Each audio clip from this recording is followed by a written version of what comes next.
ওকে, so গত ক্লাসে আমরা প্রথমে বায়োকেমিস্ট্রি পড়েছিলাম। বায়োকেমিস্ট্রি পড়ার পর আমরা রেসপিরেটরি সিস্টেম দিয়ে পড়া শুরু করেছিলাম, আমাদের র্যাপিড রিফিউজ সিস্টেমে। তারপর আমরা এই পর্যন্ত এসেছি। ঠিক আছে, রাইনোসাইনাইটিস থেকে আমরা পড়া শুরু করি। রাইনোসাইনাইটিস থেকে পরীক্ষা যেটা আসবে, রাইনোসাইনাইটিস এর সিমটম কি, রাইনোসাইনাইটিস এর কমপ্লিকেশন গুলো কি কি। ওকে, এখান থেকে কোনটা কোথায় ড্রেন হয় এটা না পড়লেও চলবে, এবং এটার সিমটম কি, এটা অ্যাকিউট রাইনোসাইনাইটিস এর মোস্ট কমন কজ গুলো কি কি। অ্যাকুট রাইনোসাইনাইটিস এর মোস্ট কমন কজ হলো রাইনোভাইরাস।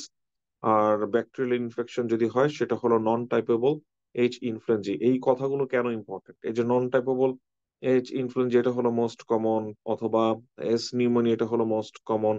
এগুলো জানলে সুবিধাটা কি, এটা জানলে সুবিধা হলো আপনি যখন কাউকে প্রোফাইলেকটিক অ্যান্টিবায়োটিক প্রেসক্রাইব করবেন তখন মোস্ট কমন অ্যান্টি অর্গানিজম গুলো যেন কাভার হয় সেটা দেখে মাথায় রাখবো। Paranasal sinus infection may extend into the orbit, cavernous sinus brain, causing complication. Okay, so এই ক্ষেত্রে আমাদের যেটা পড়তে হবে, আমরা প্রথম কথা কনসেপ্ট গুলো মাথায় রাখবো যে প্যারানাজাল সাইনাস কি কি কমপ্লিকেশন নিয়ে আসতে পারে। যেমন অরবিটাল সেলুলাইটিস নিয়ে আসতে পারে। অরবিটাল সেলুলাইটিস হলে সাইন সিমটম কোথায় হবে, ইনফ্লামেটরি সাইন সিমটম কোথায় হবে, চোখের চারপাশে, ফেসে দেখা যাবে। ক্যাভার্নাস সাইনাস সিনড্রোম যদি হয় তাহলে কি হবে, একই সাথে চোখের আশপাশটা কনজেস্টেড থাকবে, সাথে তার ক্রেনিয়াল নার্ভ ফাইন্ডিং থাকবে, তাই না? এবং মেনিনজাইটিস হলে কি হবে, মেনিনজাইটিস হলে আপনি এরকম অরবিটাল সেলুলাইটিস এর ফাইন্ডিংস পাবেন না, ক্রেনিয়াল নার্ভ ফাইন্ডিংস পাবেন না, কিন্তু হেডেক পাবেন, ফিভার পাবেন। আপনাকে এভাবে একটু চিন্তা করতে হবে যখন আপনি পড়বেন, তারপরে সামনে আগাবেন। এপিস্টেক্সিস থেকে এক্ষেত্রে আমাদেরকে পড়তে হবে, সেটা হলো মোস্ট কমনলি অ্যান্টেরিয়র সেগমেন্টে ঘটে, এবং অ্যানাটমিক্যালি সেটা কোন আর্টারি। অ্যানাটমিক্যালি এটা কোন আর্টারি, অ্যান্টেরিয়র সেগমেন্টে, পোস্টেরিয়র সেগমেন্টে, অ্যানাটমিক্যালি কোন আর্টারিটা। ঠিক আছে, অর্থাৎ পোস্টেরিয়র সেগমেন্টে বেশি পরীক্ষা আসে, এখানে অনেক সময় এম্বোলাইজেশন করা দরকার হয়। সেটা হলো স্ফেনোপ্যালেটাইন আর্টারি। মনে থাকবে। রিস্ক ফ্যাক্টর গুলো কি কি, আমরা সেই রিস্ক ফ্যাক্টর গুলো পড়ার চেষ্টা করব। কেসেলবার্গস প্লেক্সাসটা থাকতেছে কোথায়, কেসেলবার্গ প্লেক্সাসটা থাকতেছে অ্যান্টিরিয়র নোস্ট্রিলে। কি কি আর্টারি দিয়ে এটা ফর্মেশন হয়, এখন রিভিশন ফেজে আমি সবাইকে সাজেস্ট করব যে ছবিটা দেখে দেখে তারপরে পড়তে। নিচের দিক থেকে আসতেছে সুপিরিয়র ল্যাবিয়াল আর্টারি, উপরে নেজাল নেজাল সেপ্টামের এদিক থেকে আসতেছে অ্যান্টেরিয়র এবং posterior ethmoidal arteries from greater palatine arteries. ঠিক আছে, সরি, নিচের দিক থেকে আরেকটা আর্টারি আসতেছে, সেটা হলো greater palatine arteries. Head neck ক্যান্সারের মধ্যে ইউএসএমএল তে দুই তিনটা কনসেপ্ট খুবই ইম্পর্টেন্ট, খুবই ইম্পর্টেন্ট। হেড নেক ক্যান্সারের রিস্ক ফ্যাক্টর কি, কমন রিস্ক ফ্যাক্টর হলো টোবাকো, অ্যালকোহল। অ্যালকোহল কোথায় কোথায় ক্যান্সার করে, এটা একটা খুব ফেনোমেনাল একটা কোশ্চেন। ঠিক আছে, অ্যালকোহল কোথায় কোথায় ক্যান্সার করে, স্মোকিং কোথায় কোথায় ক্যান্সার করে। আপনি পরীক্ষা যখন দিবেন তখন দেখবেন অ্যালকোহল প্যানক্রিয়াটিক ক্যান্সার করে, এটা আপনার মনে যাবে এটা দাগায় দিতে, কিন্তু অ্যালকোহল অ্যাকচুয়ালি প্যানক্রিয়াটিক ক্যান্সার করে না। প্যানক্রিয়াটিক ক্যান্সারের রিস্ক ফ্যাক্টর হলো, প্যানক্রিয়াটিক ক্যান্সারের রিস্ক ফ্যাক্টর হলো স্মোকিং। একটু খেয়াল করতে হবে। তাহলে অ্যালকোহল হেড নেক ক্যান্সারের সাথে একটা সিগনিফিকেন্ট রিস্ক ফ্যাক্টর, এটা যেন আমরা মনে মনে থাকে। আমরা এভাবে কিছু জিনিস কম্পেয়ার করে মনে রাখবো। কিন্তু ইন জেনারেল যখন আমাকে হেড নেক ক্যান্সারের কথা জিজ্ঞেস করবে, সেটার মোস্ট কমন রিস্ক ফ্যাক্টর কি, সেটার মোস্ট কমন রিস্ক ফ্যাক্টর হলো স্মোকিং। HPV-16 দিয়ে হতে পারে কিনা, হতে পারে। EBV দিয়ে হতে পারে কিনা, হ্যাঁ, এটা দিয়ে ন্যাজোফ্যারিঞ্জিয়াল কার্সিনোমা হয়, এটা আমরা সবাই জানি। তারপরের কথা চলে আসি যে ন্যাজোফ্যারিঞ্জিয়াল কার্সিনোমা কিভাবে প্রেজেন্ট করতে পারে। সে প্রেজেন্ট করে নেজাল অবস্ট্রাকশন, অর্থাৎ নেজোফ্যারিংস লোকেশন হওয়ার জন্য, ডিসচার্জ, এপিস্টেক্সিস, স্টেশন টিউব ব্লক করা। স্টেশন টিউব ব্লক করে কেন আমরা সবাই জানি, যে ন্যাজোফ্যারিংস এসে আমাদের স্টেশন টিউবের একটা ওপেনিং আছে, that's why. Recurrent otitis media effusion এবং ইভেন্চুয়াল হিয়ারিং লস। ল্যারিঞ্জিয়াল প্যাপিলোমাটোসিস এটা একটা বিনাইন লেশন। আপনাকে এরকম একটা কথা বলবে, তার ফাইন্ডিংস বলবে যে এন্ডোস্কোপ করে তারা কি ফাইন্ডিংস পাইছে, সেই ফাইন্ডিংস গুলোর কথা বলবে। তখন আপনি চিন্তা করবেন যে ওকে, এটা হলো ল্যারিঞ্জিয়াল প্যাপিলোমাটোসিস। এটা রিস্ক ফ্যাক্টর গুলো পরীক্ষায় আসবে। Deep venous thrombosis, deep venous thrombosis USMLE তে কিছু জিনিস থেকে কোশ্চেন আসেই। যেমন deep venous thrombosis, pulmonary thromboembolism, deep deep vein thrombosis এর রিস্ক ফ্যাক্টর এবং এটার প্রিভেনশন, এটার অথবা ট্রিটমেন্ট কি, এগুলো সবকিছু পরীক্ষায় আসে। ঠিক আছে, এটা শুধু স্টেপ 1-এ নাও, স্টেপ 3 পর্যন্ত পরীক্ষায় আসবে। তাহলে আমরা সবাই এখানে যখন পড়বো যে ডিপ ভেনাস থ্রম্বোসিসটা যখন হয়, রিস্ক ফ্যাক্টর কি, ব্লাড ফ্লো না হলে স্ট্যাসিস, হাইপার কোয়াগুলেবিলিটি হলে সেটা হতে পারে কনজিনেটাল, সেটা হতে পারে অ্যাকোয়ার্ড। কনজেনিটালের মধ্যে মোস্ট কমন কজ কি, সেটা হলো ফ্যাক্টর 5 লেইডেন। এখন আমরা সবচেয়ে বেশি বেশি ফোকাস করবো what are the most common cause. Acquired কজের মধ্যে মোস্ট কমন কজ হলো ওরাল কন্ট্রাসেপটিভ ইউজ, প্রেগনেন্সি, ম্যালিগনেন্সির কারণে হতে পারে, সেটা হলো এটা কি হতে পারে বলেন তো, এটা হলো অ্যাকোয়ার্ড কজ। তারপরে আরেকটা ফ্যাক্টর হতে পারে, সেটা হলো post traumatic, post surgical, patient hospitalised, তখনও হতে পারে। এন্ডোথেলিয়াল ড্যামেজ যদি হয় কোনো কারণে, সেটার জন্য। পালমোনারি এম্বোলিজম হয় আমাদের ডিপ ভেন থ্রম্বোসিস থেকে, সেটা আমরা সবাই জানি। পালমোনারি থ্রম্বোসিস, পালমোনারি এম্বোলিজম, এটা নিয়ে আমার আলাদা সেশন, আলাদা এরিয়াতে আমরা এটা পড়বো। এটা ইউএসএমএল এর কোন একটা পেজে খুব ডেডিকেটেডলি বলা আছে, আমরা সেখান থেকে পড়বো ইনশাল্লাহ। যদি আমাদের এরকম ডিপ ভেন থ্রম্বোসিস হয়, আমরা জানি থ্রম্বাস ফরমেশন হলে সেটা একটা ন্যাচারাল হিস্ট্রি হলো, সেটা আবার অটোমেটিক লাইসিস হয়, আমাদের বডির মধ্যে লাইসিস করতে পারে। সে লাইসিস করা মানে হলো ক্লটের কিছু ডিগ্রেডেশন প্রোডাক্ট আমি দেখতে পাবো, সেটাই হলো ডি ডাইমার। তাহলে আমি যদি ডি ডাইমার দেখতে পাই, অর্থাৎ ক্লিনিক্যালি আমি কোনোভাবে আউট করতে পারতেছি না, সেক্ষেত্রে ডি ডাইমার দেখা যেতে পারে। ইমেজিং করে দেখবো, কি ধরনের ইমেজিং করে দেখা যাবে, সেটা হলো আল্ট্রাসাউন্ড করে দেখা যাবে যে সেখানে ডিপ ভেন থ্রম্বোসিস হয়েছে কিনা। আল্ট্রাসাউন্ড হলো ফার্স্ট লাইন ইনভেস্টিগেশন।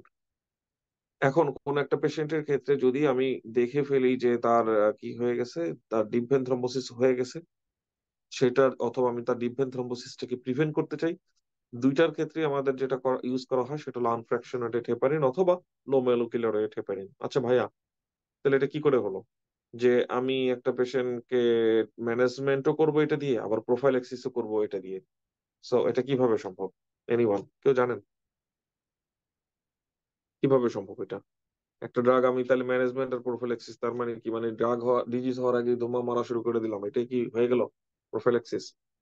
এই জায়গায় আমরা যেটা মাথায় রাখবো সেটা হলো এটা হলো ডোজ, অর্থাৎ ম্যানেজমেন্টের ডোজ এবং প্রোফাইল্যাক্সিস এর ডোজটা সেম না। আপনি যখন হেপারিন ম্যানেজমেন্ট হিসেবে ইউজ করবেন এবং আপনি যখন এখানে হেপারিন প্রোফাইল্যাক্সিস হিসেবে ইউজ করবেন, দুইটা ডোজ সেম না। তাহলে এটা যেটা অ্যাকচুয়াল ডিফারেন্স সেটা হলো ডোজিং এ। অথবা আপনি যে এটা করতে পারেন, হেপারিন না দিয়ে ডিরেক্ট অ্যান্টিকোয়াগুলেন্ট দিতে পারেন। ডিরেক্ট অ্যান্টিকোয়াগুলেন্ট গুলো কারা আছে, সেটা হলো রিফারক্সাবান, অ্যাপিক্সাবান। এটা হলো লং টার্ম প্রিভেনশনের জন্য। এই লং টার্ম প্রিভেনশন এই কথাটা কেন আসলো দেখেন খেয়াল করে। এই ডিরেক্ট অ্যান্টিকোয়াগুলেন্ট এরা হলো ওরাল অ্যান্টিকোয়াগুলেন্ট। এখন একটা পেশেন্ট হসপিটালে ডায়াগনোসিস হলো, হসপিটালে নিয়ে আসলেন, ডিপ ভেন থ্রম্বোসিস হলো, হসপিটালে থাকা অবস্থায় আপনি মনিটরিং করতে পারবেন এবং আইভি কি বলে, মানে আপনি যে প্যারেন্টাল রাউটের যে ড্রাগ গুলো সেগুলো দিতে পারবেন, অর্থাৎ হেপারিন দিতে পারবেন। এখন কোন একটা পেশেন্টের একবার ডিভিটি যদি ডায়াগনোসিস হয়, তাকে 6 মান্থ অ্যান্টিকোয়াগুলেশন করতে হয়। এখন 6 মান্থ তাকে অ্যান্টিকোয়াগুলেশন করতে হলে, পেশেন্টকে যখন আমরা ডিসচার্জ দিব, তখন তাকে কিছু ওরাল অ্যান্টিকোয়াগুলেন্ট দিতে হবে। সেটার জন্য এই এই কথাটা আসছে যে direct anticoagulant for treatment and long term prevention. মনে থাকবে? আচ্ছা, দেখেন এই ছোট ছোট কিছু কথা, ছোট ছোট কিছু কনভারসেশন আমাদের পড়াটাকে অনেক ইজি করে ফেলে, তাই না? আচ্ছা, তারপরে চলে আসি পালমোনারি এম্বোলিজম। পালমোনারি এম্বোলিজম যদি হয় তাহলে কি হবে? ভেন্টিলেশন পারফিউশন মিসম্যাচ হবে, কারণ পারফিউশন হচ্ছে না। এখন পারফিউশন যদি না হয়, ভেন্টিলেশন পারফিউশনে মিসম্যাচ হওয়া মানে সেখানে হাইপোক্সিয়া তৈরি হওয়া। হাইপোক্সিয়া তৈরি হওয়ার কারণে তার কি হবে? ট্যাকিপনিয়া হবে, হাইপোক্সিয়ামিয়া হবে, ট্যাকিকার্ডিয়াও হতে পারে। ট্যাকিকার্ডিয়া অন্য কারণে হতে পারে, ঠিক আছে, কারণ তার সার্কুলেশন এফেক্টেড হচ্ছে, সেটা কারণেও এটা হইতে পারে। হাইপোক্সিয়ার জন্য তার সাডেন অনসেট ডিসনিয়া হবে। কোনো একটা পেশেন্টের ক্ষেত্রে ইউএসএমএল তে যদি দেখা যায় যে তার রিস্ক ফ্যাক্টর আছে, long term stasis, long term flight অথবা হসপিটালাইজেশন অথবা ওসিপি অথবা প্রিভিয়াস হিস্ট্রি, এরকম কোনো রিস্ক ফ্যাক্টরের কোনো পেশেন্ট যদি আপনার কাছে সাডেনলি নিয়ে আসে, তার ট্যাকিপনিয়া, হাইপোক্সেমিয়া এবং ডিজনিয়া, তিনটা জিনিস আছে একসাথে, হাই সাসপিশন থাকবে পালমোনারি এম্বোলিজমের জন্য। প্লুরাটিক চেস্ট পেন থাকতেও পারে, নাও থাকতে পারে, ডিপেন্ডস অন দ্য লোকেশন। যদি এটা পেরিফেরি পর্যন্ত যায়, ছোট ইয়া হয়, অর্থাৎ ইনফার্কশন করে, সেক্ষেত্রে প্লুরাটিক চেস্ট পেন থাকে, সবসময় থাকে না। কোন কোন জিনিস diagnostic? Tachypnoea diagnostic, tachycardia diagnostic, hypoxaemia diagnostic, dyspnoea diagnostic. এগুলো হলো থাকলে ডায়াগনোসিস করাটা একদম সহজ হয়ে যায়। রেসপিরেটরি অ্যালকালোসিস হইতে পারে, নাও হতে পারে, ডিপেন্ডস অন কি পরিমাণ হাইপার ভেন্টিলেশন করতেছে সেই হাইপোক্সিয়াকে ওভারকাম করার জন্য। পালমোনারি এম্বোলিজমের ফাইন্ডিংসটা মেইনলি ডিপেন্ড করে এটা কি লার্জ ফাইন্ডিংস নাকি স্মল, সরি লার্জ এম্বোলাই নাকি স্মল এম্বোলাই। এখানে একটা খুব চমৎকার ব্যাপার আছে, একটা কনসেপ্ট আছে যে পালমোনারি এম্বোলিজম হওয়ার পরও pulmonary infarction is not the main complication. Why is that? Because লাংসে আমাদের ডুয়েল ব্লাড সাপ্লাই আছে। এখন এই কোলাটারাল সার্কুলেশন গুলো এফেক্টেড হবে না যদি মোটামুটি প্রক্সিমাল এম্বোলাই হয়, কোলাটারাল সার্কুলেশনের মাধ্যমে এটা ইনফ্রাকশন হবে না। এখন টেক হোম মেসেজ কি? যত ডিস্টাল হবে, যত ডিস্টাল এম্বোলাইজেশন হবে, যত ডিস্টাল এম্বলি হবে, তত বেশি রিস্ক থাকবে তার ইনফ্রাকশন ডেভেলপ করার, কারণ যত ডিস্টাল আগাবে তত কম তার কোল্যাটারাল সার্কুলেশন। কিন্তু এখানে আবার আরেকটা সমস্যা আছে, যত বেশি প্রক্সিমাল হবে তত বেশি সার্কুলেটরি ফেলিওর হওয়ার সম্ভাবনা। এখন খুব বেশি প্রক্সিমাল যদি হয়, যেটাকে বলা হয় স্যাডল এম্বোলাস, তাহলে তার সার্কুলেটরি ফেলিওর হবে। এখন অনেক বড় একটা এম্বোলাস কিনা সেটা বোঝার জন্য কি থাকবে, একটা বড় এম্বোলাস যদি হয় তাহলে পেশেন্টের সার্কুলেটরি ফেলিওরের কিছু সিমটমস থাকবে। পেশেন্টের ওই যে বললাম ট্যাকিকার্ডের সাথে হাইপোটেনশন থাকবে, পেশেন্টের সিমটম গুলো খুব সিভিয়ার থাকবে। রাইট ভেন্ট্রিকলের কষ্ট হচ্ছে নিশ্চয়ই, সেটার কিছু ফাইন্ডিংস থাকবে, ফিজিক্যাল ফাইন্ডিংস থাকবে পালমোনারি হাইপারটেনশনের। এবং রাইট ভেন্ট্রিকুলার স্ট্রেন, এটা ইকেজি তে দেখা যায়। ভাই আমি কি ইউএসএমএল তে এই রাইট ভেন্ট্রিকুলার স্ট্রেন হচ্ছে এটাকে আমার বুঝতে হবে কিনা, এই স্কিলটাকে আমার লাগবে কিনা? না, এই স্কিলটা আপনার লাগবে না। ঠিক আছে, আচ্ছা, কিন্তু এই কনসেপ্টটা লাগবে যে এটার একটা ফাইন্ডিংস ইকেজি তে থাকে, এইটুকু জানা লাগবে, তাহলেই হবে। ওকে, এখন আসি আমাদের এটা ডায়াগনোসিস কনফার্ম করব কি করে, পালমোনারি থ্রম্বোএমবোলিজম হয়েছে কিনা। পালমোনারি থ্রম্বোএমবোলিজম হয়েছে কিনা ডায়াগনোসিস কনফার্ম করার জন্য গোল্ড স্ট্যান্ডার্ড টেস্ট যেটা, সেটা হলো সিটি পালমোনারি এনজিওগ্রাফি, যেটা করলে দেখা যাবে যে ভ্যাসকুলার লুমেনের মধ্যে ফিলিং ডিফেক্ট আছে, অর্থাৎ কন্ট্রাস্ট যাচ্ছে না, কোনো একটা জায়গায় ব্লকেজ আছে। So this is the gold standard. এটা গোল্ড স্ট্যান্ডার্ড হওয়ার সত্ত্বেও আমি এটা করতে পারবো না কিছু পেশেন্টের ক্ষেত্রে, যদি কিনা দেখি তার কন্ট্রাস্ট অ্যালার্জি আছে অথবা সিরাম ক্রিয়েটিনিন হাই। এই কনসেপ্ট গুলো আপনাকে পরীক্ষায় ট্রিকি ওয়েতে জিজ্ঞেস করবে। ইউএসএমএল স্টেপ ওয়ানে এখন অনেক ক্লিনিক্যাল কোশ্চেন আসে, এবং স্টেপ টু সি কে তো অবশ্যই অবশ্যই কনসেপ্ট গুলো আপনার কাজে আসবে। ওকে, তাহলে সেই ক্ষেত্রে একটা পেশেন্টের ক্ষেত্রে আমি সিটি পালমোনারি অ্যানজিওগ্রাম করে কোনো ডায়াগনোসিস করতে পারলাম না, অথবা সিটি পালমোনারি অ্যানজিওগ্রাম করা পসিবল হলো না, তার ক্ষেত্রে আমি কি করব? তার ক্ষেত্রে আমি ভেন্টিলেশন পারফিউশন স্ক্যান করবো, এই রেশিওটা স্ক্যান করবো। ঠিক আছে, এটা করা যায়। কোন একটা পেশেন্ট ম্যাসিভ পালমোনারি থ্রম্বোএমবোলিজম থেকে মারা গেল, এখন মারা যাওয়ার পর এটাকে আমি আমরা অনেক সময় ডায়াগনস্টিক অটোপসি করি। এখন অটোপসি করার পরে মরা মানুষের বডির ভেতরে তো সবসময় সব ব্লাড গুলো ক্লট হয়ে বসে থাকে, আমি বুঝবো কি করে যে ক্লটের জন্য সে মারা গেছে? এটার জন্য এটা কি অ্যান্টিমর্টেম ক্লট নাকি পোস্টমর্টেম ক্লট, সেটার একটা ডিফারেন্সিয়েটিং ফ্যাক্টর এখানে দেওয়া হয়েছে। ট্রিটমেন্ট কি? ট্রিটমেন্ট হলো অ্যান্টিকোয়াগুলেশন। অ্যান্টিকোয়াগুলেশন মানে এটা হলো খুব ইন্টারেস্টিং একটা ব্যাপার। আপনি যখন পেরিফেরাল ভাস্কুলার ডিজিজ দেখবেন, acute limb ischaemia, deep vein thrombosis অথবা পালমোনারি থ্রম্বোএমবোলিজম, এই কন্ডিশন গুলোতে অলরেডি ক্লট আছে।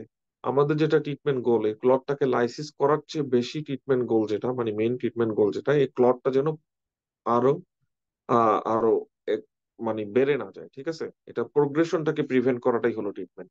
এই জন্য হলো অ্যান্টিকোয়াগুলেশন। আপনাদের কাছে একটু মাথায় ভারী লাগবে যে দেখেন ক্লট তো ফর্মেশন হয়ে গেছে, then why as a treatment I am not doing the thrombolysis, right? আমি কিন্তু এখানে থ্রম্বোলাইসিস করতেছি না, বরং আমি অ্যান্টিকোয়াগুলেশন করতেছি। তাহলে থ্রম্বোলাইসিস মানে যেটা ক্লট হয়ে গেছে সেটাকে আমি টার্গেট না করে আমি যেটা করতেছি, এই ক্লটটা যেন প্রোপাগেট না করে সেটাকে টার্গেট করতেছি। এই জিনিসটা একটু খেয়াল রাখতে হবে। তাহলে ট্রিটমেন্ট হলো অ্যান্টিকোয়াগুলেশন অ্যাকিউটলি, সাথে সাথে যেটা অনসেট অফ অ্যাকশন সেটা হলো হেপারিন, ডিরেক্ট থ্রম্বিন অথবা ফ্যাক্টর 10 ইনহিবিটর। এটা হলো ওরাল, কি বলে, ওরাল পাওয়া যাচ্ছে, ও এটার ওটা ওরাল ফর্ম পাওয়া যায়, আইবি ফর্ম পাওয়া যায়। এমন কোনো পেশেন্ট যদি থাকে যে পেশেন্টের ক্ষেত্রে কোনো একটা কারণে অ্যান্টিকোয়াগুলেশন করা যাচ্ছে না, তার ধরেন recent stroke, recent large ischaemic stroke, অথবা তার ইকসল আছে, ইন্টারক্রেনিয়াল স্পেস অকুপাইড লেশন আছে, কোনো একটা কারণে তার কন্ট্রাইন্ডিকেশন আছে, আপনাকে বুঝাবে যে তার একটা কন্ট্রাইন্ডিকেশন আছে, তার একটা অ্যাক্টিভ ব্লিডিং আছে, অ্যাক্টিভ জিআই ব্লিডিং আছে, তার রিসেন্ট একটা অ্যাক্টিভ জিআই ব্লিডিং আছে, তাহলে আপনি একদম বেসিক জিনিস দিয়ে আপনাকে টেস্ট করবে। আপনাকে খুব টাইনি ছোট জিনিস, কন্ট্রোভার্সিয়াল জিনিস নিয়ে জিজ্ঞেস করবে না যে ও ওয়েল এই ধরনের পেশেন্টকে অ্যান্টিকোয়াগুলেন্ট দেওয়াও যায়, নাও দেওয়া, না দিলেও হয়, এরকম সিচুয়েশন জিজ্ঞেস করবে না। একদম অ্যাবসুলেটলি যেটা দেওয়া যাবে না, সেফ না, এরকম সিনারিও আপনাকে দিবে। তখন ওরা আপনাকে টেস্ট করবে আপনি জানেন কি না দেয়ার এই যে অল্টারনেট। সে অল্টারনেটটা কি? ইনফিরিয়র ভেনা কাভা ফিল্টার, যদি অ্যান্টিকোয়াগুলেশনটা কন্ট্রাইন্ডিকেটেড থাকে।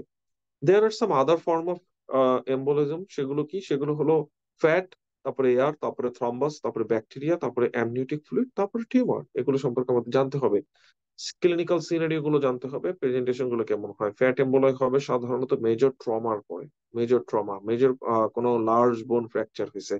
এটার সাথে কিছু ক্লিনিক্যাল ক্লুজ থাকে, যেমন হাইপোক্সিয়ার সাথে নিউরোলজিক্যাল অ্যাবনর্মালিটিস থাকে, যে নিউরোলজিক্যাল অ্যাবনর্মালিটিস গুলো খুব ভেগ, ধরেন তার কনফিউশন, ইরিটেবিলিটি, ডিসঅরিয়েন্টেড, এটা হতে পারে তার নিউরোলজিক্যাল অ্যাবনর্মালিটিস। সাধারণত ফোকাল সাইন থাকে না। ফোকাল সাইন মানে হলো ফোকাল উইকনেস, যে তার লিম্ব উইকনেস অথবা একটা দুইটা ক্রেনিয়াল নার্ভ লেশন, এগুলো থাকবে না, এগুলো থাকার সম্ভাবনা খুবই কম। তার পেটেচিয়াল র্যাশ থাকে। সো একটা পেশেন্টের ক্ষেত্রে একই সাথে পালমোনারি এম্বোলিজমের ফিচারের সাথে হাইপোক্সিয়া, ট্যাকিপনিয়া এগুলোর সাথে যদি নিউরোলজিক্যাল অ্যাবনর্মালিটিস থাকে এবং পেটেচিয়াল র্যাশ থাকে, তার রিসেন্ট হিস্ট্রি অফ ট্রমা থাকে, তাহলে চোখ বন্ধ করে এটা ফ্যাট এম্বোলিজম। এয়ার এম্বোলিজম আপনাকে একটু বুঝতে হবে যে একটার সাথে আরেকটা মিলাবে না। যদি বলে পেশেন্ট প্রেগন্যান্ট, কখন আপনাকে জিজ্ঞেস করবে না ফ্যাট এম্বোলাই। যদি বলে পেশেন্ট ডিপ সাই ডিভিং, ডিপ সিতে ডাইভিং করছে, কখনো আপনাকে বলবে না যে এটা হলো অ্যামনিওটিক ফ্লুইড এম্বোলাই। যদি পেশেন্ট হয় প্রেগনেন্ট, তাহলে ধরে নিবেন এটা অ্যামনিওটিক রিসেন্ট প্রেগন্যান্সি, রিসেন্ট কোনো গাইনোকোলজিক্যাল কোনো কিছু, তাহলে অ্যামনিওটিক ফ্লুইড এম্বোলাই। সেটার সাথে প্লাস মাইনাস ডিআইসি আছে। আর যদি দেখেন ডিপ সি ডাইভিং করছে, তাহলে এটা এয়ার এম্বোলাই।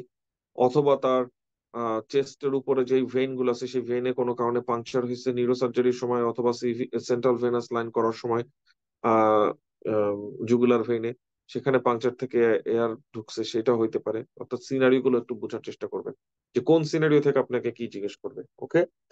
মিডেস্টিনাল প্যাথোলজির মধ্যে আপনাকে জিজ্ঞেস করবে অ্যান্টিরিয়র মিডেস্টিনাল মাস কি, এটার সাথে সম্পর্ক আছে কার, জানেন এটার সাথে কার সম্পর্ক আছে? এটার সাথে সম্পর্ক আছে মাইস্থেনিয়া গ্র্যাভিসের। তাহলে একটা পেশেন্টের যদি মাইস্থেনিয়া গ্র্যাভিস থাকে, আমি নেক্সট কি করব? সিটি স্ক্যান করব অ্যান্টেরিয়র মিডিস্টাইনাল মাস দেখার জন্য। চেস্ট এক্সরে কেন করবো না? চেস্ট এক্সরে দেখা যায় না স্টার্নামের শ্যাডোর জন্য। মিডল মিডিয়াস্টিনামে হলো মেটাস্টেসিস, হার্টাল হার্নিয়া, ব্রঙ্কোজেনিক সিস্ট, পরীক্ষা আসবে না। পোস্টেরিয়রে কি কি হতে পারে জাস্ট আইডিয়া রাখবেন, কিন্তু পরীক্ষা আসবে না মোস্ট লাইকলি। একটা জিনিস আসতে পারে, কিন্তু এটা মিডল পোস্টেরিয়র মিডিয়াস্টিনাল মাস হিসেবে পরীক্ষা আসবে না। সেটা হলো নিউরোফাইব্রোমা। এটা এখানে, এটা এইভাবে আসবে না আর কি, ঠিক আছে ইনশাল্লাহ। মিডিয়াস্টিনাইটিসটা পরীক্ষা আসতে পারে। মিডিয়াস্টিনাইটিস এর কমন যেটা সিনারিও পরীক্ষা আসবে, সেটা হলো recent cardiac surgery. Recent cardiac সার্জারির কথা বলতেছে এখন। স্টার্নোটমির ওয়াউন্ড এরিয়া থেকে উজিং হচ্ছে, কিছু সেরোস্যাঙ্গুইনাস ফ্লুইড বের হচ্ছে, এবং সেই প্রসিডিউরটা হলো less than 14 days। আরেকটা কমন ফাইন্ডিং যেটা, সেটা হলো ইসোফেজাল পারফোরেশন, এখন তার চেস্ট পেন এবং প্লুরাল ইফিউশন। এই দুইটা সিনারিও থেকে পরীক্ষায় সবচেয়ে বেশি প্রশ্ন আসবে, যেটাকে বলা হয় মিডিস্টিনাইটিস। ওকে। আর দুইটার কোনোটাই আসবে না। আরেকটা আসতে পারে রেক্টোফ্যারেঞ্জিয়াল ইনফেকশন, আপনাকে বলবে যে রেক্টোফ্যারেঞ্জিয়াল ইনফেকশনের রিস্ক ফ্যাক্টর কি, সেটা হলো মিডিয়াস্টেনিটিস করতে পারে, কিন্তু ওটার থেকে মিডিয়াস্টেনিস হয়ে গেছে, এটা সাধারণত পরীক্ষা আসবে না। অলরাইট। ক্রনিক মিডিয়াস্টেনাইটিস পরীক্ষা আসার সম্ভাবনা একদমই কম। ক্লিনিক্যাল ফিচার আপনারা জানেন, সেটা হলো যেহেতু একটা অনেক বড় একটা আহ, কি বলে সেরোসাল সারফেস কে এফেক্ট করতেছে, ইনফ্লামেশনটা অফকোর্স, ফিভার থাকবে, ট্রাকিকার্ডিয়া থাকবে, লিউকোসাইটোসিস থাকবে। যেহেতু এটা মিডিয়াস্টিনাম, চেস্ট পেইন থাকবে, সেন্স মেক করে।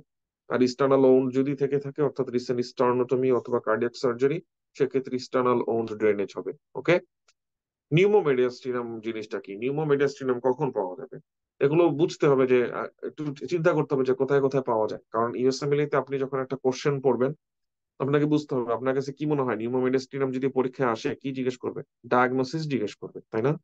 তাহলে ডায়াগনোসিস আসলে আপনাকে এখন রিস্ক ফ্যাক্টর যদি জানা হয়, একটা কোশ্চেন যদি আমাকে ডায়াগনোসিস জিজ্ঞেস করে, তাহলে কোশ্চেনে একটা পেশেন্টের ডেমোগ্রাফি দিয়ে শুরু করবে, পেশেন্টের একটা স্টোরি দিবে যে পেশেন্টের কি ঘটনা ঘটছে, তাই না? এই জন্য এখানে আমাকে একটু কগনিসেন্ট হতে হবে যখন আমি পড়বো, যে নিশ্চয়ই এই নিউমোমেডিয়াস্টিনাম হতে হলে একটা পেশেন্টের ট্রমা থাকতে পারে, আইট্রোজেনিক মানে রিসেন্ট প্রসিডিউর, এন্ডোস্কোপি দিয়ে প্রসিডিউর, অথবা বোরহ্যাপ সিন্ড্রোম অর্থাৎ রিসেন্ট হেভি ভমিটিং এর কোনো কোনো হিস্ট্রি আছে। তারপরে এখন সে নিউমোমেডিয়াস্টিনাম নিয়ে আসতে পারে, অথবা it can be spontaneous. Spontaneous যেটা হয়, সেটা আমরা স্পন্টেনিয়াস নিউমোথোরাক্স থেকে পড়ে নিব ইনশাল্লাহ। তাহলে স্পন্টেনিয়াস যদি হতে হয় নিউমোমেডিয়াস্টিনাম, অ্যাগেন নিউমোমেডিয়াস্টিনাম নিয়ে আপনাকে স্পন্টেনিয়াস রাপচার অফ পালমোনারি ব্লেব জিজ্ঞেস করবে না। স্পন্টেনিয়াস রাপচার অফ পালমোনারি ব্লেব থেকে আপনাকে জিজ্ঞেস করবে হলো নিউমোথোরাক্স। ওকে। আচ্ছা, এখন জিজ্ঞেস করতে পারে ট্রমা। ট্রমা হতে পারে আইট্রোজেনিক, ট্রমা হতে পারে ফরেন বডি, এর আগে কোনো ফরেন বডি গেছে, গেছে শার্প সেখান থেকে, অথবা কোনো পিনেট্রেটিং চেস্ট ট্রমা ইনজুরি হয়েছে সেখান থেকে। আইট্রোজেনিক সে রিসেন্টলি এন্ডোস্কোপি হয়েছে, এন্ডোস্কোপির সময় কোনো বায়োপসি নিছে। শুধু এন্ডোস্কোপি হলো তো এটা হওয়ার কথা না, নিশ্চয়ই বায়োপসি নিছে, খোঁজাখুঁজি করছে। তারপরের কথা হলো বয়ের হ্যাপ সিন্ড্রোম মানে রিসেন্ট ভমিটিং আছে। এখন সে নিয়ে আসছে কি, তার চেস্ট এক্সরেতে নিউমোমিলেস্টিনাম পাওয়া যাচ্ছে। চেস্ট এক্সরেতে এই কথাটা বলবে আপনাকে, ভাই আমার কি স্কিলটা লাগবে কিনা, যে আমি নিউমোমিলেস্টিনাম আলাদা করতে পারি কিনা, বাতাস আছে বুঝতে পারি কিনা মিডিস্টিনামের, না, এইটা লাগবে না। যেটা লাগবে সেটা আপনি নিউমোথোরাক্স, টেনশন নিউমোথোরাক্স আলাদা করতে পারেন কিনা, এইটা, এই স্কিলটা লাগবে। আমি বলে দেবো কি কোন স্কিলটা লাগবে, কোন স্কিলটা লাগবে না। Clinical feature chest pain, dyspnoea, voice change, subcutaneous emphysema, Hamman sign crepitus on the cardiac auscultation, প্রতিটা সাইন জানা থাকলে তখন আপনার কাছে খালি মিলে যাবে আর মিলে যাবে। এবং আপনাকে জিজ্ঞেস করতে পারে যে বলো এই পেশেন্টের এটা কেন হয়েছে, রিস্ক ফ্যাক্টরটা কি। আপনাকে জিজ্ঞেস করতে পারে বলো এটা ডায়াগনোসিসটা কি। ফ্লো ভলিউম লুপের মধ্যে আমাদের এক্সট্রিমলি ইম্পর্টেন্ট ফ্লো ভলিউম লুপটা পরীক্ষায় আসবেই আসবে, ঠিক আছে। এটা থেকে পরীক্ষা একটা কনফার্ম কোশ্চেন, এই যে লুপটা, এই লুপের কি কি চেঞ্জ হয়। তিনটা চেঞ্জ সম্পর্কে জানবেন, অবস্ট্রাকটিভ যদি হয় তাহলে এটা কোন দিকে শিফট করে, রেস্ট্রিকটিভ যদি হয় তাহলে এটা কোন দিকে শিফট করে, আর এটা যদি আপার এয়ারওয়ে অবস্ট্রাকশন হয় তাহলে এটা কোথায় থাকে। অর্থাৎ কোনো দিকে শিফট করে না কিন্তু পিক গুলো কমে যায়। এই আহ প্যারামিটার গুলো কি কি চেঞ্জ হয় সেই চেঞ্জ গুলো একটু জানতে হবে। অবস্ট্রাকটিভ লাং ডিজিজে রেসিডুয়াল ভলিউম বেড়ে যাচ্ছে, রেস্ট্রিকটিভ লাং ডিজিজে কমে যাচ্ছে। ফাংশন যেহেতু রেস্ট্রিকটিভ, একটু এখন শোনেন, মোটামুটি এক্সপ্লানেশন দিয়ে এটাকে নিজেকে রিসেন্থেসিস করা জানতে হবে, এটাকে সেন্স মেক করা জানতে হবে, সেন্স মেক করে সামনে যেতে হবে। এখন খুব ডিটেলস আলোচনার সময় না, ওকে। তাহলে রেসিডুয়াল ভলিউম যদি বেড়ে যায়, residual volume is a part of functional residual capacity, অবশ্যই সেটা বেড়ে যাবে। এবং both are part of the total lung capacity, of course সেটা বেড়ে যাবে। ঠিক একইভাবে ওরা এটা কমে যাবে, বুঝলাম। তাহলে কোনটা ইজিলি সেন্স মেক করে, হ্যাঁ ভাই এটা ইজিলি আমার কাছে সেন্স মেক করে, সো এটা আমার পড়ার দরকার নেই এখন। এখন আপনাকে পরীক্ষার শেষ মুহূর্তে এসে আরেকটা কাজ করতে হবে, কিছু কিছু এরিয়াতে বলতে হবে ইনশাল্লাহ এটা মনে থাকবে, এটা আর পড়া লাগবে না, বুঝছেন। কিছু কিছু এরিয়া এরকম বাদ দিতে হবে যে ইনশাল্লাহ এই আজকে বললাম একেবারে 3 মাসের মধ্যে আর পড়তে হবে না, এই কথা বলে সামনে আগাইতে হবে। FEV1 যদি গ্রেটার দেন 80% প্রেডিক্টেড, এটা অবস্ট্রাকটিভ। আমরা জানি অবস্ট্রাকটিভ লাং ডিজিজের মেইন কম্পোনেন্ট যেটা সেটা হলো এক্সপাইরেশন, কিন্তু রেস্ট্রিকটিভ লাং ডিজিজেও সেটা কমে যাচ্ছে, কিন্তু এই কমাটার মেইন রিজনটা অন্য জায়গায়, তার অ্যাকচুয়াল ভলিউম নাই, বাইর করবে কেমনি, ঠিক আছে। এবং আগেই কলাপস হয়ে যাচ্ছে, এয়ারও এটা কলাপস হয়ে যাচ্ছে, ঠিক আছে, কারণ তার ইলাস্টিক রিকয়েলটা খুব high. FVC greater than FVC greater than 80%, কি বলে এফভিসি গ্রেটার দেন 80% থাকবে কিনা, এটা কমে যেতে পারে, এটা কমে যেতে পারে। FEV1 আর FBC দেখেন, so this is the thing, okay. এটা আপনাকে একটু কনফিউজ করে দিবে হবে, এটা দিকে না থাকা। FEV1 এর কি ঘটনা ঘটবে, FBC এর কি ঘটনা ঘটবে, এইটুকু বললাম। সেন্স মেক করে আপনার কাছে, সেন্স মেক করলো, রাইট। তাহলে আমি সবকিছু বুঝতে পারছি, আমাকে এখন বুঝতে হবে যে এখন পড়ার আরেকটা জিনিস আছে। আমি প্রথমে যখন এইটা পড়বো সবকিছু আমি সেন্স মেক করাবো। আচ্ছা, রেসিডুয়াল ভলিউম বাড়ার কথা, বাড়ার কথা, এটা বাড়ার কথা, বাড়ার কথা, এটা বাড়ার কথা, বাড়ার কথা। আচ্ছা, FEV1 কমবে, হ্যাঁ কমবে, কেন কমবে, এই জন্য কমবে। FBC বাড়বে না, কমবে, কমবে, কেন কমবে, এই জন্য কমবে। আচ্ছা, কত পার্সেন্ট সে প্রথম সেকেন্ডে বের করতে পারতেছে, তাহলে প্রথম সেকেন্ডে সে এটা বের করতে পারবে না কারণ তার ইলাস্টিক রিকয়েলটা কম, তাই না। অবস্ট্রাকটিভ লাং ডিজিজ ইলাস্টিক রিকয়েলটা কম, এই জন্য প্রথম সেকেন্ডে সে এটা বের করতে পারবে না, কিন্তু ও আবার প্রথম সেকেন্ডে অনেক বের করতে পারবে, ঠিক আছে। সবগুলো সেন্স মেক করার পরে, সবগুলো সেন্স মেক করার পরে আমরা একটা জিনিস বোঝার চেষ্টা করব, অন্যভাবে অন্য আরেকটা ওয়েতে সামারাইজ করব, ঠিক আছে। কোন ওয়েতে সামারাইজ করব, যে রেস্ট্রিকটিভ লাং ডিজিজে everything decrease except FEV1 FVC ratio. এটা কিন্তু আরেকটা প্যাটার্ন অ্যাড্রেস করা, পড়াটাকে অন্য একটা প্যাটার্ন অ্যাড্রেস করা, যেখানে কনসেপ্টের কোনো বালাই নাই, মেডিকেল টেস্ট অ্যাডমিশন টেস্টের পড়ার মতন হয়ে যায় এটা, ঠিক আছে। ঠিক একইভাবে সেম কোশ্চেন এখানে করব, অবস্ট্রাকটিভ লাং ডিজিজে এভরিথিং ইনক্রিজ, সরি সরি, কি কি ইনক্রিজ আর কি কি ডিক্রিজ, তখন দেখা যাবে যে মেজরিটি ডিক্রিজ আর একটা কিছু, একটা দুইটা জিনিস ইনক্রিজ, এবং যেটা কিনা আপনার কাছে সেন্স মেক করতেছে এবং সহজে মনে থাকতেছে, রাইট। তাহলে এটা কিন্তু খুবই সহজ। তাহলে এখন ধরেন কোনো একটা কারণে আমাকে পুরো টেবিলটা রিসিনথেসিস করতে হলো, তাহলে পুরো টেবিলটা যদি আমাকে রিসিনথেসিস করতে হয় আমি জার্নি শুরু করবো এদিক থেকে। মানে এদিক থেকে আমার জন্য এটা পুরোটা রিসিনথেসিস করাটা সহজ হবে, যেখানে আমি জানি এভরিথিং ডিক্রিজ, শুধুমাত্র একটা জিনিস ইনক্রিজ। এটা করব, এটা করার পর আমি এটার অপোজিট জিনিসগুলো দেওয়া শুরু করব, ঠিক আছে। এটার অপোজিট কি, এটার অপোজিট কি, এটার অপোজিট কি, আর আমি দেখবো যে ওকে এটার সাথে এটা সেন্স মেক করে করে কিছু জিনিস বসাবো, দেখবেন হয়ে গেছে। সো রিসিনথেসিস করতে হলে এই ডিরেকশন থেকে। তারপরের টপিকে চলে আসি। আহ তারপরের টপিক হলো যে যেটা বললাম যে flow volume loop. Flow volume লুপের একটা সেন্ট্রাল কনসেপ্ট, যেটা আমাদের সকল গ্রাফে সাধারণত যত আমরা লেফট থেকে রাইটে যাই তার মানটা বৃদ্ধি পায়, যত আমরা লেফট থেকে রাইটে যাই তার মানটা বৃদ্ধি পায়, কিন্তু এটা কিন্তু অপোজিট, এই জিনিসটা মাথায় রাখা লাগবে। এখানেও যত আমরা রাইট থেকে লেফটে যাই তার মান বৃদ্ধি পায়। তার মানে হলো এটা যদি নর্মাল ফ্লো ভলিউম লুপ হয়, সে যদি এদিক থেকে লেফটে শিফট হয়, তার মানে এখন সে high volume, high high volume ইয়াতে ইকুইলিব্রিয়ামে কাজ করতেছে, আর সে যদি এদিকে শিফট করে তাহলে এটা লো ভলিউম ইকুইলিব্রিয়ামে কাজ করতেছে। তার মানে জানি হাই ভলিউম ইকুইলিব্রিয়ামে যে কাজ করবে সে হলো অবস্ট্রাকটিভ লাং ডিজিজ, আর এদিকে শিফট হওয়া লো ভলিউম ইকুইলিব্রিয়ামে কাজ করা মানে হলো রেস্ট্রিকটিভ লাং ডিজিজ। সাথে সাথে আমাকে কি করতে হবে, আমাকে একটু বুঝতে হবে যে পিক গুলো কি ইন্ডিকেট করে, এখানে কোনটা কি ইন্ডিকেট করে, এগুলো একটু বুঝতে হবে। সাথে আর একটা কি জিনিস মাথায় রাখতে হবে, যে আমাকে ডিজিজ গুলোর এক্সাম্পল মাথায় রাখতে হবে, তাই তো? ধরেন আমার কাছে একটা পেশেন্ট আরডিএস নিয়ে আসলো, তাহলে তার ক্ষেত্রে লুপটা কোথায় শিফট করবে, একটা পেশেন্টের এমফাইসিমা হলো, লুপটা কোথায় শিফট করবে, একটা পেশেন্টের ফাইব্রোসিস হলো, লুপটা কোথায় শিফট করবে, একটা পেশেন্টের আলফা ওয়ান অ্যান্টিট্রিপসিন ডেফিসিয়েন্সি হলো, এই লুপটা কোথায় শিফট করবে। একটু ডিজিজ গুলোকে আমরা একটু কোরিলেট করে দিব ইনশাল্লাহ। ক্রনিক অবস্ট্রাকটিভ পালমোনারি ডিজিজের মধ্যে আমরা জানি একটা একটা ওভারল্যাপিং ফ্যাক্টর থাকে, তার কিছু মেজরিটি, এটা combination of chronic bronchitis and emphysema, কিন্তু তারপরও আমরা এটাকে আলাদা করে কেন পড়ি? আলাদা করে পড়ি হলো some patients are predominantly they have chronic bronchitis, in some patients they have predominantly emphysema। ঠিক আছে? কত চমৎকার, কত ইন্টারেস্টিং, তাই না? আই ডোন্ট নো, পড়তে ইন্টারেস্টিং, কিন্তু এগুলো প্র্যাকটিক্যাল লাইফে আর ইন্টারেস্টিং না। এবং প্র্যাকটিক্যাল লাইফে তো এটা স্ট্রেট ফরওয়ার্ড না, আপনার পরীক্ষা যতটা স্ট্রেট ফরওয়ার্ড আসবে। সিওপিডির ক্ষেত্রে সব পরীক্ষায় সবচেয়ে বেশি ইম্পর্টেন্ট যেটা, সেটা হলো রিস্ক ফ্যাক্টর। রিস্ক ফ্যাক্টর আপনি অলরেডি কিছু জানেন ভাই। শোনেন, পড়ালেখার আরেকটা অ্যাপ্রোচ শিখাই, যারা এগেন এগুলো এইসব কথা আমার স্টুডেন্টদের বলতে বলতে মাথা খারাপ করে ফেলছি, যারা নতুন আছেন তাদের জন্য বলি। আজকে একটা কথা কিন্তু বলছি, গতকালকে একটা কথা বলছি, have to be very hopeful always. পড়তে বসার আগে বলা যাবে না আমার কিচ্ছু মনে থাকে না, নেগেটিভ কথা। পড়তে বসে বলতে হবে ইনশাল্লাহ আমার মনে থাকবে, বি হোপফুল। কমপ্লেন করা যাবে না আমার মনে থাকে না, এগুলো কমপ্লেনিং কথাবার্তা, এগুলো এগুলো টক্সিসিটি। ঠিক আছে? এখন শোনেন, যেটা এগুলো রিইটারিয়েট করতে হয়। ব্যাপারটা এরকম না যে আমি আপনাকে একটা মানে লেকচার দিলাম এবং আপনার জীবন পরিবর্তন হয়ে গেল, আপনি একটা জিনিস শুনলেন বুঝলেন আপনার জীবন পরিবর্তন হয়ে গেল। এটা ফেসবুকের ভিডিও না যে জীবন পরিবর্তন হয়ে যাবে, ভিডিওটা দেখেন। এটা আসলে হয় না। যেটা করতে হয় সেটা হলো অনেক বেশি ট্রায়াল অ্যান্ড এরর। প্রথমে খুব ভালোভাবে একসেপ্ট করতে হয় যে হ্যাঁ দিস ইজ দ্য থিং, তারপরে ডিসিশন নিতে হয় যে এখন থেকে তাহলে আমি এটা প্র্যাকটিস করার চেষ্টা করব।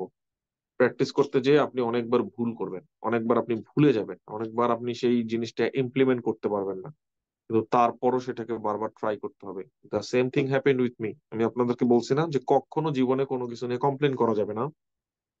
কমপ্লেন যদি করি, কোনো কিছু যদি হেট করি, আমাদের মধ্যে নেগেটিভ এনার্জি বিল্ড হবে, আমাদের মধ্যে তিক্ততা বিল্ড হবে।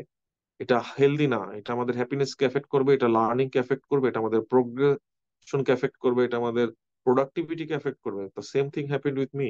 আজকে সকালে কি হয়েছে জানেন? মানে তিনটা পিচ্ছি জ্বালাইতেছে। ঠিক আছে? মানে তিনটা পিচ্ছি আসলেই জ্বালাইতেছে। So this is true, absolute true, objectively এটা ট্রু। তিনজনই একসাথে কান্না করতেছে, রাইট? It happens. তা অ্যাগেন আমি তো হিউম্যান বিং, আমার মনের ভেতর থেকে একটা কথা আসতেছে, এ শালার মানে তিনটা পিচ্ছি না একসাথে জ্বালায়, বা তিনটা পিচ্ছি আমারে জ্বালায়, তিনজনই কষ্ট দেয়। ঠিক আছে? মানে একজন কি একটু কষ্ট কম দিলে পারতো না? এই এই যে দেখেন এই কথাগুলো যে আসে, ইট হ্যাপেন্স, এটা হলো হিউম্যান থিং। এই কথাগুলো আসবে, এই কথাগুলো আপনার মনের মধ্যে তৈরি হবে। এই কথাগুলো, ওই যে গতকালকে একটা কথা বলেছিলাম, যে একটা পজিটিভিটি যদি আপনি ক্রিয়েট করতে চান আপনাকে এফোর্ট দিতে হবে, আপনি যদি মোটিভেটেড থাকতে চান আপনাকে এফোর্ট দিতে হবে, আপনি যদি হ্যাপি হতে চান আপনাকে এফোর্ট দিতে হবে। বাট নেগেটিভিটি, ডিমোটিভেশন, ডিপ্রেশনে চলে যাওয়া, বডির শেপ নষ্ট করে ফেলা, অর্থাৎ ওজন টোজন বাড়াইয়া স্যারাভেরা হয়ে যাওয়া, এনার্জেটিক না হওয়া, এগুলোর জন্য আপনাকে আলাদা করে এফোর্ট দিতে হবে না, এগুলো অটোমেটিক হয়ে যাবে। সো সেম থিং, আপনাকে মাথায় রাখতে হবে, এগুলো আগাছার মতন, বারবার নোটিস করতে হবে। So I was just about to say, okay, একদম আমার জিহ্বায় চলে আসছে, মানে বিরক্তির একটা ইয়াত, আমি মানে অ্যাবাউট টু সে দিস, যে আউটবাস্টের একটা অবস্থা, যে শালা তিনজনই জ্বালায় বা সামথিং ব্লা ব্লা, রাইট?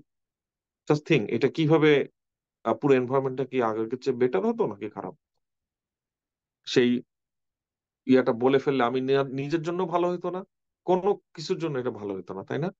কিন্তু আমার মনে হয় এটা আসছে, এবং আমি অলরেডি মনে মনে এটা থিঙ্ক করতেছি কয়েক মিনিট ধরে, যদি আমি বলি নাই, বাট আমি থিঙ্ক করছি 4-5 মিনিট অ্যাটলিস্ট হয় 4-5 মিনিট বা 15-20 মিনিট আমি থিঙ্ক করছি সেই নেগেটিভ এনার্জিটা আমার মধ্যে ছিল। But as soon as I could identify that okay this is the negative energy, আমি এটাকে ইলিমিনেট করছি, এটাকে সাপ্রেস করছি। আপনার একটা ইয়া জানেন, ডিফেন্স মেকানিজম জানেন, সেটা হলো সাপ্রেশন। আমরা এই কাজটা করবো, সবসময় আইডেন্টিফাই করবো which is our negative energy, কোনটা আমাদেরকে এফেক্ট করতেছে, কোনটা আমাদেরকে আপসেট করতেছে, সেটাকে আইডেন্টিফাই করব, সেটাকে সাপ্রেস করব। আমরা একটা বেটার কোন একটা থট দিয়ে সেটাকে রিপ্লেস করব, এবং এটা সম্ভব। মনে থাকবে?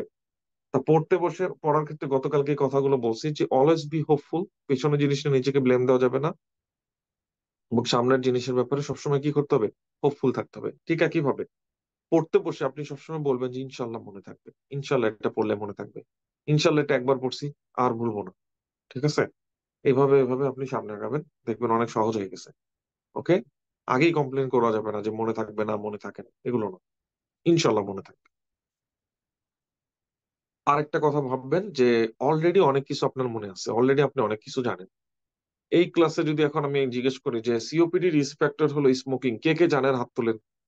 অলমোস্ট সবাই হাত তুলবেন, তাই না? আমি যদি আবার জিজ্ঞেস করি যে সিওপিডির একটা রিস্ক ফ্যাক্টর হলো পলিউটেন্ট, কে কে জানেন হাত তুলেন? অনেকেই হাত তুলবে, হ্যাঁ হ্যাঁ আমি জানি, আমি জানি, আমি জানি। তো অনেক কিছু জানি, তাহলে সাথে আমরা একটু অ্যালার্জেন যুক্ত করে দিই, ব্যাস হয়ে গেল। তারপরে যদি জিজ্ঞেস করি যে কে কে জানেন যে সিওপিডির মধ্যে ক্রনিক ব্রঙ্কাইটিস এবং এমফিসিমা দুইটাই থাকতে পারে, কিন্তু সামটাইম এক একটা হলো বেশি প্রিডমিনেন্ট, সবাই জানে। সিওপিডির কি হয়? সিওপিডির এক্সাজারবেশন হয়, অ্যাকিউট ওর্সেনিং অফ দ্য সিম্পটম হয়, কে কে জানেন? অনেকেই জানে। সে অ্যাকিউট এক্সাজারবেশন কি জন্য হয়? বলবে ভাই ভাইরাল ইলনেস এর জন্য, ব্যাকটেরিয়াল এটার জন্য। তার মানে you know so much already, হ্যাঁ? তাহলে কি এটা দেখেন, তো যখন এইভাবে থিঙ্ক করেন তখন আপনি বেটার ফিল করেন, তখন আপনার জন্য সামনে আগানোটা সহজ হয়ে যায়। আমাদের যেটা করতে হবে সেটা হলো আইনো আমাদের এখনো অনেকটা পথ বাকি আছে। আমি জানি এটা অনেক সময় ব্যাড ফিল করায়, এখনো পরীক্ষা দিতে পারলাম না, ইয়ার অফ গ্রাজুয়েশন বেড়ে গেল, অ্যাগেন লিসেন টু, যা হওয়ার হয়ে গেছে। আজকে থেকে চলেন সামনে আগাই, প্রতিদিন আমরা একটু একটু করে সামনে আগাই। অনেকদিন সামনে আগানোর পরে দেখবেন রাস্তা শেষ হচ্ছে না, অ্যাবসুলেটলি নর্মাল, এটা হয়। অনেকদিন আগানোর পরে দেখবে রাস্তা শেষ হচ্ছে না, তখনও ফ্রাস্ট্রেশন ফিল হবে। কিন্তু এই যে যে কথাটা বলেছি যে আমাদের মোটিভেটেড থাকতে হলে, আমাদেরকে প্রোডাক্টিভ থাকতে হলে কন্টিনিউয়াস কাজ করে যেতে হবে। ঠিক আছে? ইনশাল্লাহ সবাই কাজ করবো তো ইনশাল্লাহ এই ব্যাপারে। এখন থেকে আইডেন্টিফাই করবো তো, প্র্যাকটিস করবো তো, বিশ্বাস করছি তো যে হ্যাঁ এটা সম্ভব। মনে থাকবে সবার? একটু মানে দেখি এঙ্গেজমেন্ট আছে কিনা। এঙ্গেজমেন্টের জন্য জিজ্ঞেস করছি, হাত তোলা বা সামহাও রেসপন্স করে বলেন যে হ্যাঁ আসি আসি আসি। চিল্লায় কোন ঠিক কিনা? হ ভাই চিল্লাই বললাম, ঠিক আছে ঠিক আছে, মনে থাকে যেন, হ্যাঁ। ভুল হবে, বারবার ভুল হবে, বারবার রেগে যাবেন, বারবার মনের মধ্যে নেগেটিভ থট চলে আসবে, নেগেটিভ থট নিয়ে বসে থাকবেন, নেগেটিভ থট ট্রান্সমিট করবেন, ইট হ্যাপেন্স। ট্রায়াল এন্ড এররের মধ্যে দিয়ে আমরা শিখবো ইনশাল্লাহ। ঠিক আছে? ওকে, চলে আসি। ঠিক আছে। আহ ক্রনিক ব্রঙ্কাইটিস এর মধ্যে আমরা জানি, ক্রনিক ব্রঙ্কাইটিস এর ক্রাইটেরিয়া গুলো আমরা জানবো। ক্রনিক ব্রঙ্কাইটিস থেকে ইউএসএমএল একটা কোশ্চেন জিজ্ঞেস করে, সেটা হলো একটা রেশিও আছে, সেই রেশিওটা জিজ্ঞেস করে। রাইট? আচ্ছা, মেকানিজম গুলো কি, সেখানে কি ঘটনা ঘটে, যে রেশিওর কথা বললাম যেটা, সেটা হলো রেড ইন্ডেক্স। রেড ইন্ডেক্স জিনিসটা কি? মাস্ট পরীক্ষা আসবে। Thickness of the mucosal gland layer, তো thickness of the wall between epithelium and cartilage. এই রেশিওর উপরে যেটা, সেটা হলো মিউকাস গ্ল্যান্ড এবং থিকনেস অফ দ্য কি বলে, মিউকাস গ্ল্যান্ডের থিকনেস, লেয়ারের থিকনেস, তার মানে গ্ল্যান্ডের থিকনেস বেড়ে যাওয়া মানে ইন্ডেক্সটা বেড়ে যাওয়া। এমফাইসিমা জিনিসটা কি? এমফাইসিমা হলো রেডিওলজিক অথবা বায়োপসি দিয়ে ডায়াগনোসিস করি। Which one is the gold standard? বায়োপসিটা হলো গোল্ড স্ট্যান্ডার্ড। সবসময় করি কিনা? সবসময় করি না। এক্সরেতে ফাইন্ডিং থাকবে কিনা? অফকোর্স থাকবে। এপিডায়ামিটার বাড়বে কিনা? অফকোর্স বাড়বে। ফ্ল্যাটেন হয়ে যাবে ডায়াফ্রাম, কারণটা কি? কারণ লাংস আর এখন তার লাংস এর রিকয়েল ক্যাপাসিটি কমে গেছে, লাংস আর উপরের দিকে টানতেছে না তাকে, বরং তাকে পুশ করতেছে। Increase field of lung lucency, why is that? Due to air trapping. Mechanism গুলো কি কি? অ্যালভিওলার ওয়াল ডিস্ট্রাকশন হয়েছে। তাহলে সিওপিডি এবং এমফিসিমার মধ্যে পার্টিকুলার ডিফারেন্সটা কোথায়? সেটা হলো রেসপিরেটরি ট্র্যাক্টের একটু রিলেটিভলি প্রক্সিমাল যদি এফেক্টেড হয় সেটা হলো ক্রনিক ব্রঙ্কাইটিস, একটু যদি ডিস্টালি এফেক্টেড হয় সেটা হলো এমফিসিমা। তাহলে বোঝাই যাচ্ছে ক্রনিক ব্রঙ্কাইটিস মোর প্রক্সিমাল লেশন, এমফাইসিমা মোর ডিস্টাল লেশন। গ্যাস এক্সচেঞ্জটা কি মোর প্রক্সিমালি হয় না মোর ডিস্টালি হয়? মোর ডিস্টালি হয়। তাহলে ক্রনিক ব্রঙ্কাইটিস ভার্সাস এমফাইসিমা আলাদা করার একটা উপায় কি? কোথায় আমাদের ডিফিউশন কমে যাবে? এমফাইসিমাতে ডিফিউশন কমে যাবে। এমফাইসিমাতে শুধুমাত্র ওই এরিয়া গুলো নষ্ট হচ্ছে, এবং আমরা ডিস্টাল এরিয়া দিয়ে তো মেইন প্যারেনকাইমাটা ফর্ম করা হচ্ছে, তাই না? হ্যাঁ, সেটাই। তাহলে সেখানে অনেক ফাইব্রাস টিস্যু গুলো ড্যামেজ হয়ে যাচ্ছে। ফাইব্রাস টিস্যু যদি ড্যামেজ হয়, কমে যায় রিকয়েল। রিকয়েল যদি কমে যায়, বেড়ে যায় কমপ্লায়েন্স। রিকয়েল কমে গেছে মানে কি? চুপসানোর ক্যাপাসিটি কমে গেছে, তার এখন এক্সপান্ড করার টা ইজি হয়ে গেছে, দ্যাট মিনস ইনক্রিজ কমপ্লায়েন্স। আলাদা করার একটা উপায় হলো ডিফিউশন ক্যাপাসিটি কমে যাওয়া, extremely extremely important. There are several morphological types. সেন্ট্রি এসএনআর বলতে কি বুঝো? কোথায় পাওয়া যায়? সেন্ট্রি এসএনআর পাওয়া যাচ্ছে মেইনলি স্পোকিং এ। প্যারা এসএনআর কোথায় পাওয়া যায়? সেটা পাওয়া যাচ্ছে মেইনলি আলফা 1 অ্যান্টিটেপসিন ডেফিসিয়েন্সিতে। আলাদা করবো কি করে যে একটা পেশেন্টের আলফা 1 নাকি স্মোকিং থেকে হয়েছে? আলফা 1 এর পেশেন্টের বয়স হবে 40-এর কাছে, ছোটবেলায় তার হেপাটাইটিস এর non specific liver function test high হওয়ার কিছু জিনিস পাওয়া যেতে পারে। আরেকটা পেশেন্টের এরিয়া লাংস এর এরিয়া অফ ইনভলভমেন্ট হবে লোয়ার লোব গুলোতে, তখন আমি চিন্তা করবো এটা আলফা 1 অ্যান্টিডিপসিন ডেফিসিয়েন্সি থেকে হয়েছে। সো লিভার ফাংশন টেস্ট এখন অথবা প্রিভিয়াস। তারপরে হলো লোকেশন, এই জিনিসগুলো ইম্পর্টেন্ট। এবং হলো মিনিমাম স্মোকিং হিস্ট্রি, অত বেশি স্মোকিং করে না, এবং এইজ অনসেটটা অনেক আগে, around 40 age. Obstructive lung disease mediate, এটার প্যাথোফিজিওলজিটা কন্টিনিউ করতেছে। প্যাথোফিজিওলজির মধ্যে ক্রনিক ইনফ্লামেশনের কিছু সেল গুলো আমাকে মাথায় রাখতে হবে। যদিও এখানে সিডি 8+ পজিটিভ সেলের কথা বলছে, আপনারা এটা না দিয়ে নিউট্রোফিল ম্যাক্রোফেজ এই সেলেরটা আগে নিয়ে আসবেন, ঠিক আছে?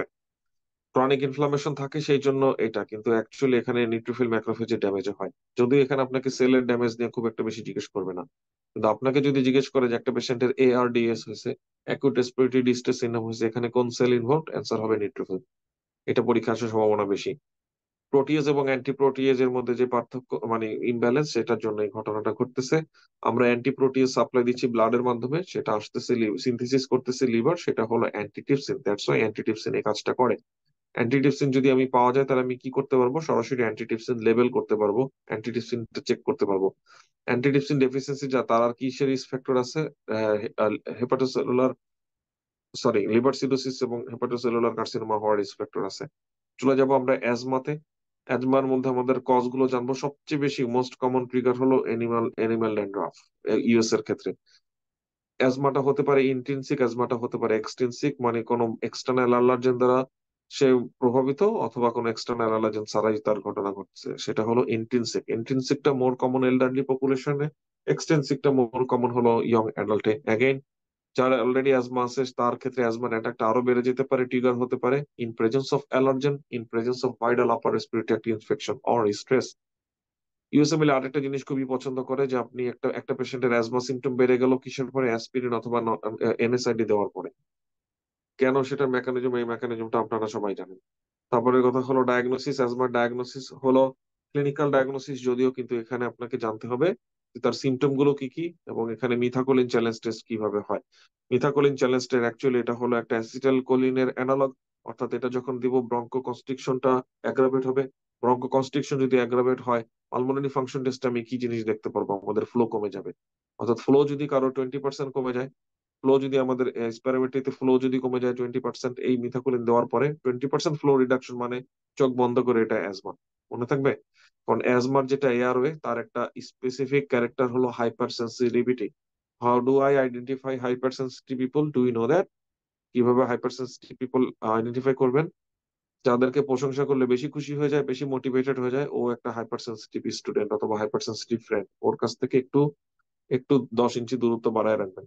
কারণ নেক্সট টাইম আপনার কোনো কারণে যদি কোনো ক্রিটিসিজম মুখ দিয়ে বেরোয় যায়, বা সামথিং যদি করতে না পারেন, কোনোটাতে যদি কোনো ক্রিটিসিজম বোঝা যায়, তখনও কিন্তু সে কি হবে? তখনও ট্রিগার হবে আর কি, কারণ সে হাইপার সেন্সিটিভ। অর্থাৎ hypersensitivity acts in both direction. Methacholine challenge test যদি দেই, তাহলে দেখা যায় 20% ফ্লো রিডাকশন হচ্ছে। ওদিক দিয়ে আমি যদি আবার বিটা 2 অ্যাগনিস্ট দেই, সাথে সাথে ইমপ্রুভ হয়ে যাচ্ছে। কে রে বাপ, এত কেন তোমার সমস্যা?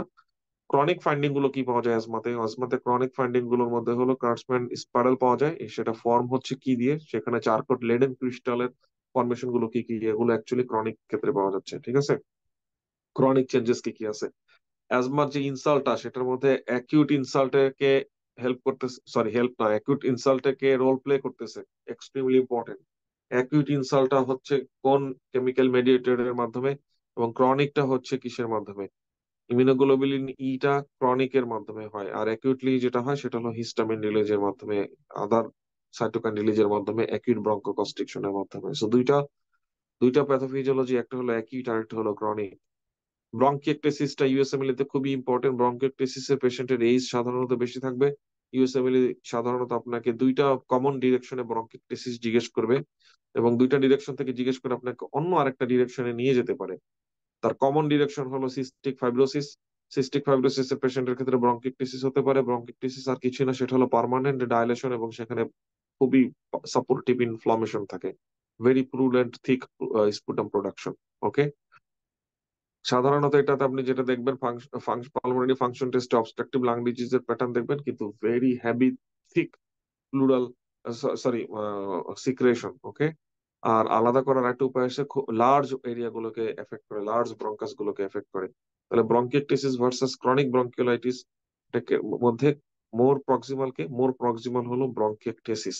ওকে, ইউএসএমএল সেভারাল ডিরেকশন থেকে আপনাকে ব্রঙ্কিকটিসিস এর জন্য সাধারণত রিস্ক ফ্যাক্টর দরকার হয়।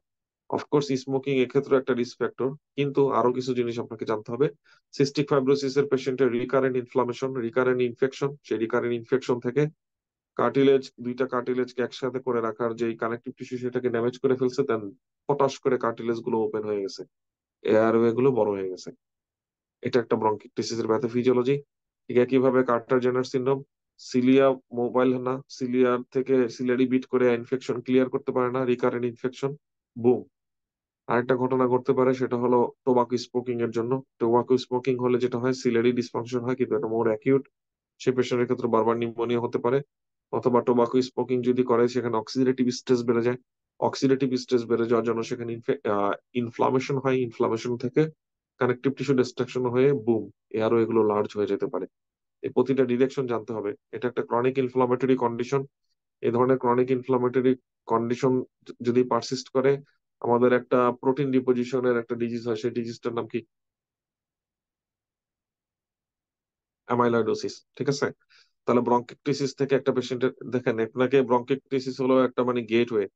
ওদিক দিয়ে সিস্টিক ফাইব্রোসিস, ব্রঙ্কিকটিসিস, ওদিক দিয়ে বেড়ে যাবেন আরেকটা জিনিস, কমপ্লিকেশন। এই দুই দিক দিয়ে যাওয়া জানতে হবে। ঠিক আছে, টিউবারকুলোসিস এর কারণে ব্রঙ্কিকটিসিস হতে পারে, কিন্তু টিউবারকুলোসিস এর জন্য ব্রঙ্কিকটিসিস হয়েছে এটা ইউএসএমএল তে পরীক্ষা আসার সম্ভাবনাটা একটু কম। আপনারা জানেন কেন? কারণ এটা ইউএসএ তে খুব একটা কমন না। যার অলরেডি ব্রঙ্কিকটিসিস আছে অথবা অ্যাজমা আছে, তার অ্যাকিউট ব্রঙ্কোপালমোনারি অ্যাসপারগিলোসিস থাকতে পারে। অ্যাসপারগিলোসিস এই যে থাকতে পারে, ফার্স্ট এড থেকে আমি এতটুকু কনসেপ্ট নিব। মেইন কনসেপ্ট থাকতে হবে হলো অ্যাসপারগিলোসিস আমাকে কিভাবে প্রেজেন্ট করে। রেস্ট্রিকটিভ লাং ডিজিজের ক্ষেত্রে আমাদের টাইপ গুলো পড়তে হবে। রেস্ট্রিকটিভ লাং ডিজিজ হতে পারে চেস্ট ওয়ালকে এফেক্ট করতেছে, অথবা পালমোনারি প্যারেনকামাকে এফেক্ট করতেছে। রেস্ট্রিকটিভ লাং ডিজিজ যদি হয়, তার মানে হলো এখানে ইনক্রিজ ফাইব্রোসিস, যদি চেস্ট ওয়াল না হয়, যদি প্যারেনকামাল হয়। যদি চেস্ট ওয়াল হয়, চেস্ট ওয়াল ভার্সাস প্যারেনকামাল, এটাকে আলাদা করার একটা সুন্দর উপায় আছে। সেই সুন্দর উপায়টা কি? সেটা হলো ডিফিউশন। যদি দেখি ডিফিউশন ফাংশনটা এফেক্টেড, তাহলে এটা প্যারেনকামাল। যদি দেখি ডিফিউশন ফাংশনটা এফেক্টেড না, তাহলে এটা প্যারেনকামাল না, এটা more likely chest wall. Chest ওয়ালের জিনিসগুলো কি আমরা দেখবো, সেটা হলো polio myasthenia gravis, Guillain Barre syndrome, ALS, scoliosis, severe obesity. স্কোয়ালোসিসটা যখন হবে, তার মানে হচ্ছে এনকাইলোজিং স্পন্ডিলাইটিস প্রোগ্রেস করতে করতে উপরের দিকে উঠছে। আপনাকে এখান থেকে আরেকটা কোশ্চেনের আমরা একটু টাচ দিতে পারি, যে আপনাকে যদি জিজ্ঞেস করা হয় যে একটা পেশেন্টের অ্যানকালোজিং স্পন্ডিলাইটিস আছে, তাকে আমরা কিভাবে ফলো আপ করবো? তাকে আমরা পালমোনারি ফাংশন টেস্ট করে ফলো আপ করবো, দেখবো যে সেটা স্কলিওসিস কি, উপরের দিকে যে লাংস কে ধরে ফেলছে কিনা।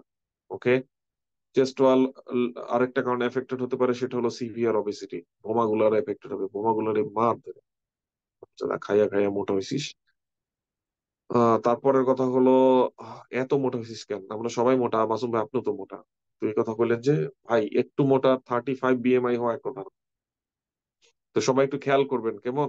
মোটা যদি দিন দিন হয়ে যান, একটু এখন থেকে স্টেপ নেন। একদিনে কিন্তু ওরকম হয় না মানুষ, এটা ঠিক না। ধীরে ধীরে আপনার ওজন বাড়বে, মোটিভেশন কমে যাবে, আরো বেশি উইক ফিল হবেন, একটা মানে দুর্বল মানুষে পরিণত হবেন। এরকম হওয়া যাবে না। সবাই আমরা চেক দিই। ওকে, অলরাইট। অনেক কিছু এফোর্ট দিতে হবে ভাই, এটাই জীবন। পৃথিবী এটা বসে থাকার জায়গা না। পৃথিবীটারে আল্লাহ এমনি বানাইছে। আল্লাহ যদি চাইতো আপনার একেবারে ঘরে বসে খাওয়াইতে পারতো, কিন্তু পৃথিবী এভাবে কাজ করে না। এটা আপনাকে বুঝতে হবে। আপনি পৃথিবীতে এমনি আসেন নাই, আপনি না আরেকজনকে কষ্ট দিয়ে আপনি পৃথিবীতে আসছেন, আপনাকে অনেক সাপোর্ট লাগছে। আর ওই যে সেলফ লাভ, নিজেরে নিয়ে কাজ করো, হ্যান ত্যান, এই আজাইরা আলতু ফালতু সোশ্যাল মিডিয়ার কোনো মোটিভেশন নিয়ে থাকবেন না। আপনি আমি সোশ্যাল প্রাণী। আমরা পৃথিবীতে আসছি মানুষের হেল্প নিয়ে, পৃথিবীতে থাকবো মানুষের হেল্প নিয়ে। পৃথিবী থেকে বিদায় হলে, আজকে যদি আপনার উইকেট পড়ে যায়, আপনার লাশটা দাফন করার জন্য 10 জন মানুষ লাগবে। বুঝছেন? সো ওই যে কাউরে লাগবে না, আমি একাই পারবো, আমি আমি মোটিভেট করি, ঠিক আছে, ফালতু মোটিভেশন নেওয়া যাবে না কিন্তু। আমি একা এফোর্ট দিব, ঠিক আছে, but still I have to collaborate, be humble, be nice. আল্লাহ এইভাবে কিন্তু বানাইছে আপনাকে। কোর কনসেপ্টটা বুঝতে হবে যে পৃথিবী কিভাবে কাজ করে। আপনি খালি বলতেছেন আপনার জন্য লাইফ কঠিন, লাইফ সবার জন্য কঠিন, কি হট দা, মানে কি, মানে সমস্যা কি বলেন এগুলা? লাইফ শুধু আপনার জন্য কঠিন? একটা ছোট্ট পোলা, ছোট্ট একটা শিশু মাত্র জন্মগ্রহণ করছে, মাত্র 3 মাস তার বয়স, সে কি মানে খুব প্রোটেক্টেড? তার জন্য কি লাইফ কঠিন না? তার খাওয়া নিয়ে সমস্যা হচ্ছে না, সে একটা কথা এক্সপ্রেস করতে পারে না, তার ইনফেকশন হয় না, তার ঠান্ডা লাগে না, তার জ্বর আনে না, তার লাইফ তো কঠিন। তো এটা হলো পৃথিবীটা এভাবে ডিজাইন করা। এটা এভাবে কেন ডিজাইন করা? এই পিচ্ছিলে যদি আমি এখন একেবারে এরকম একটা এনভায়রনমেন্টে রাখি যে না কোনো রকম অর্গানিজম ওরে প্রবেশ করতে দিব না, ও কি প্রিপেয়ার্ড হবে? ও প্রিপেয়ার্ড হবে না। তার মানে আমরা যত বেশি ইমিউনিটি ডেভেলপ করবে, করবে না, তার মানে আপনি আমি যতগুলো হার্ডশিপ ফেস করব, it's a part of preparation, আমরা প্রিপেয়ার্ড হচ্ছি। ওকে, এবং পৃথিবী এভাবে ডিজাইন করা। এটা টেম্পোরারি, পৃথিবীতে একদম খুব টেম্পোরারি একটা জিনিস, খুবই টেম্পোরারি একটা জিনিস। আল্লাহ জিজ্ঞেস করবে পৃথিবীতে কতক্ষণ ছিলাম, বলো। আমাদের সবার অ্যান্সার হবে আল্লাহ এক সকাল ছিলাম, এক বিকাল ছিলাম, অথবা পার্ট অফ সকাল ছিলাম, পার্ট অফ বিকাল ছিলাম। খুবই সংক্ষিপ্ত একটা জায়গা। সো এখানে আমার খুব ভালো থাকাও কোনো সেন্স মেক করে না, খুব খারাপ থাকাও কোনো সেন্স মেক করে না। কিন্তু এই সংক্ষিপ্ত একটু সময় আমরা একটা পারপাস নিয়ে থাকবো, আমরা একটা পারপাসের পেছনে টাইম ইনভেস্ট করব। আমরা পারপাস নিয়ে আমাদের আমাদের একটা প্রোডাক্টিভ টাইম হবে, যে হ্যাঁ এই টাইমটা আমি কাজে লাগাইতে পারছি। ঠিক যেভাবে একটা সংক্ষিপ্ত সময়ের জন্য যদি আমরা কোথাও যাই, ধরেন আপনি একটা সংক্ষিপ্ত সময়ের জন্য বাংলাদেশে বেড়াইতে গেলেন ইউএসএ থেকে, নিশ্চয়ই you have so much agenda, আপনি অনেক কাজ করবেন যেগুলো আপনার কাছে সেন্স মেক করবে, অনেক কাজ এলিমিনেট করবেন যেগুলো আপনার কাছে সেন্স মেক করবে না। নিশ্চয়ই আপনি যখন ইউএসএ থেকে বাংলাদেশে যাবেন, আপনি চাবেন না মাছ বাজারে যেয়ে অনেক সময় নষ্ট করতে, যদি আনলেস এটা আপনার জন্য হবি না হয়, রাইট? অনেক কিছু করবেন না, আপনি কিন্তু এলিমিনেট করবেন যে না মাত্র 7 দিনের জন্য যাচ্ছি, এগুলো এগুলো করা যাবে না। You will be very focused, don't you? অবশ্যই। আপনি যদি সংক্ষিপ্ত একটা সফরে আবার বাংলাদেশ থেকে ইউএসএ তে আসেন, অথবা বাংলাদেশ থেকে ইন্ডিয়াতে যান, আপনি কি চিন্তা করবেন যে ঠিক আছে হোটেলে বসে ঘুমাই? হবে? এটা কেউ চাবে? আপনি একটা গ্রুপে গেছেন, আপনারা যদি তখন সাজেস্ট করা হয় যে আচ্ছা আসছি, ঠিক আছে, আসলে লুডো খেলি। আপনি ইন্ডিয়া ঘুরতে গেছেন অথবা আপনি ইউরোপে ঘুরতে গেছেন, আমি যদি আপনাকে অফার করি চলেন সারাদিন আজকে লুডো খেলবো, খেলবেন? কেন খেলবেন না? টাইম তো সংক্ষিপ্ত। টাইম সংক্ষিপ্ত, ভালো থাকে খারাপ থাকে কোনো কিছু সেন্স মেক করে না, তা লুডো খেলবেন না কেন? লুডো খেলবেন না because you have some purpose. এই পারপাসটা সার্ভ করব, এবং এই অল্প একটু সময় যতটুকু আসছি এটার বেস্ট ইউজ আমি করতে চাই। So this is all about দুনিয়া। দুনিয়াটা এরকম, আমরা সংক্ষিপ্ত একটা সময়ের জন্য আসছি। ইট ডাজ নট ম্যাটার কত ভালো আছি অথবা কত খারাপ আছি, পারপাস একটাই, গোল একটাই, মানে কত ভালোভাবে এটার বেস্ট ইউজটা করা যায়, এটাই হলো গোল। আমরা যেন সবাই গোলটা মাথায় রাখতে পারি, ইনশাআল্লাহ। মনে থাকবে? বারবার আমরা ভুল করব, এটা খুবই স্বাভাবিক, বারবার আমরা আমাদের নিজেদেরকে রিডিরেক্ট করবো, ইনশাআল্লাহ। ওকে, আল্লাহ আমাদেরকে বোঝার তৌফিক দান করুক। আর পৃথিবীটা কঠিন, সবার জন্য কঠিন, ছোট্ট একটা বাচ্চার জন্য পৃথিবীটা কঠিন। আর ওই যে কাউরে লাগবে না, কেউ হেল্প করে না, এগুলো মিথ্যা কথা। সবাই হেল্প করে, সবাইকে আপনাকে লাগবে, আপনাকে সবার লাগবে। কিন্তু আমার তো ভাই একদম মনেই হয় মানুষের উপকার করলে মানুষ মনে রাখে না। এগুলো কেন মনে হয়? এই সেম জিনিস আপনার নিয়েও আরেকজনের মনে হয়। ডন বি সো কনফিডেন্ট, ডন বি সো অ্যারোগেন্ট। আপনাকে নিয়ে এরকম কাউকে না কারো না কারো মনে হয়। এটা আমাদের লিমিটেশনস, ঠিক আছে, আমাদের সবার লিমিটেশনস আছে। এই জন্য এরকম পজিটিভ থিঙ্কিং করবেন, মনের ভেতরে কোনো ঘৃণা কোনো ইয়া রাখা যাবে না। এগুলো আপনাদেরকে বারবার বলার কারণ হলো আমরা এখন একটা উইয়ার্ড সময়ে বসবাস করতেছি, আমাদের মনের মধ্যে এগুলো সব বেশি ঘুরপাক খায়। দ্যাটস ওয়াই আগে এগুলো ছিল না, এখন আমাদের জন্য পড়তে বসাটা, পড়ালেখায় মনোযোগ করাটাই হলো, মনোযোগ দেওয়াটাই অনেক ডিফিকাল্ট হয়ে গেছে। ঠিক আছে, এই জন্য বলা, আমি চাই আপনারা যেন পড়ালেখায় মন দিতে পারেন। চলেন পড়া শুরু করি। নিউমোকনিওসিস জিনিসটা কি? নিউমোকনিওসিস হলো বাইরে থেকে কোনো সাবস্টেট আমাকে ফাইব্রোসিস করছে। সার্কোইডোসিস মানে কি? সার্কোইডোসিস দিয়ে কিভাবে আলাদা করে ডিজিজ করা হয়, ফাইন্ডিংস কি? ইডিওপ্যাথিক পালমোনারি ফাইব্রোসিস কোনো কারণ খুঁজে পেলাম না, আমি কোনো কিছুর এক্সপ্লেনেশন করবো না কোনটা কি, আপনাকে জানতে হবে কিভাবে আলাদা করতে হয়। একটা পেশেন্ট যার নিউমোকনিওসিস, ক্লিনিক্যাল ফাইন্ডিংস কি হবে? সার্কোইডোসিস, তার ক্লিনিক্যাল ক্লু কি হবে? ইডিওপ্যাথিক পালমোনারি ফাইব্রোসিস, ক্লু কি হবে? গ্রানুলোমাটোসিস, পলিআর্টারাইটিস, ক্লু ক্লু কি হবে? ক্লুর পিছনে ছুটতে হবে। তো ক্লু গুলো তো এখানে দেওয়া নাই, ক্লু গুলো বোঝার জন্য আমরা এখন টেক্সট দেখবো, ইনশাআল্লাহ। ওকে, রেডিয়েশন ইনডিউস লাং ইনজুরিতে কোন কোন সাইটোকাইন গুলো ইম্পর্টেন্ট এবং এটার মেকানিজম কি আমরা একটু বোঝার চেষ্টা করবো। কোন ড্রাগের মাধ্যমে পালমোনারি ফাইব্রোসিস হয় ইউএসএমএলতে এক্সট্রিমলি ইম্পর্টেন্ট, বুঝার চেয়ে মুখস্থ ইম্পর্টেন্ট। ড্রাগ গুলোর নাম ব্লিওমাইসিন, বিউসালফান, অ্যামিডারন, মেথোট্রেক্সেট। এই ড্রাগগুলোর মধ্যে কিছু ড্রাগ আছে যেগুলো শুরু করার আগে আমি একবার পালমোনারি ফাংশন টেস্ট করে দেখবো, এবং শুরু করার পরে আবার করবো। ওকে, তো যাই হোক, সবগুলো ড্রাগ ইম্পর্টেন্ট। বেশি important methotrexate, amiodarone. Acute respiratory distress syndrome, এটা একটা খুবই শর্ট সংক্ষিপ্ত একটা হিস্ট্রি থাকবে, সেটার কারণে তার রেস্ট্রিক্টিভ লাং ডিজিজ হবে। আর রেডিয়েশন ইনডিউস লাং ইনজুরির ক্ষেত্রে তো অবশ্যই তার রেডিয়েশনের একটা হিস্ট্রি থাকবে। এটা অ্যাকিউটের চেয়ে বড় কথা হলো এটা ক্রনিক হবে, ফাইব্রোসিসটা ক্রনিক হয়। আর ইমিডিয়েট যেটা হয় সেটা হলো pneumonitis. Idiopathic pulmonary fibrosis, idiopathic pulmonary fibrosis A multiple cycle of injury inflammation fibrosis. Tobacco smoking can be risk factor, environmental pollutant, কোনটা যে অ্যাকচুয়ালি এফেক্ট করতেছে আই ডোন্ট নো। একই এনভায়রনমেন্টে সবাই থাকতেছে, সবার হচ্ছে না, ওর কেন হচ্ছে? কারণ জেনেটিক প্রিডিসপোজিশন আছে, তাই। ফাইন্ডিংস গুলো কি কি? তার হাইপোক্সিয়া থাকবে, ফ্যাটিক থাকবে, নন প্রোডাক্টিভ কাফ থাকবে। এই নন প্রোডাক্টিভ কাফটা হলো এখানে ক্লিনিক্যাল, মানে কি বলে, ক্রিটিক্যাল। এটা দিয়ে আমি আলাদা করতে পারবো পরীক্ষার দিন যে ওকে, এটা idiopathic pulmonary fibrosis. Crackles, inspiratory crackles থাকবে, এটাও আমাদের জন্য ক্যারেক্টারিস্টিক্স ফাইন্ডিং। ক্লাবিং থাকবে, ক্যারেক্টারিস্টিক ফাইন্ডিং। ইমেজিং এ দেখা যাবে peripheral reticular opacity, honeycomb appearance, এটা একটা বাজওয়ার্ড, এটা সরাসরি ডেসক্রিপশন থাকবে ক্লু হিসেবে। এটা দিয়ে আমি ডায়াগনোসিস করবো what is that. Histological pattern, সবসময় আমরা হিস্টোলজি করি না, কিন্তু যদি করি তাহলে আমি কি দেখতে পাবো? না, টাইপ 1 নিউমোসাইটের পরিমাণ কমে যাবে, টাইপ 2 নিউমোসাইটের পরিমাণ বেড়ে যাবে, এবং ফাইব্রোব্লাস্টের পরিমাণ বেড়ে যাবে। কমপ্লিকেশন গুলো কি?